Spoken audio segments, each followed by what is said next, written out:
Dans le cadre du développement du plateau de Paris-Saclay, on assiste à l'arrivée de nombreuses entreprises et écoles et avec elles un besoin croissant de logements pour des étudiants et des apprentis. Résidence sociale de France, qui est une filiale du groupe 3F, s'est associée avec Arpège, une association qui gère des résidences étudiantes, et on a répondu à un appel à candidature.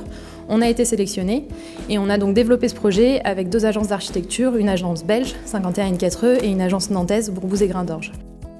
Et l'idée du projet et de l'EPAPS, c'était qu'on se dise que les logements étudiants, on ne les habite pas comme des logements classiques, mais on vit au sein d'un campus avec tout ce que ça comprend d'interaction.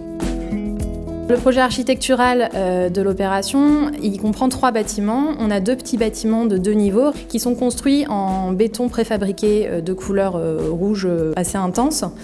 Et le plus grand des bâtiments, qui est à la fois le plus grand par sa longueur et par sa hauteur, reprend cette idée de socle rouge en béton préfabriqué sur lequel viennent se poser 5 niveaux de logements en béton rose clair. On a 3 entités principales dans l'opération. Une partie logement étudiant qui accueillera 330 étudiants ou apprentis. On a proposé des espaces communs, qualitatifs, qui permettent d'être des vrais lieux de rencontre, le hall qui est de taille agréable, les salles polyvalentes, des salles d'études et des laveries collectives.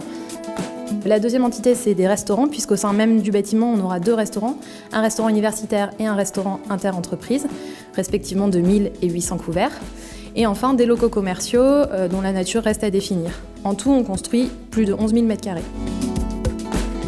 Les spécificités de cette opération, c'est d'une part qu'on propose des colocations, puisque c'est une formule à laquelle on croit en logement étudiant.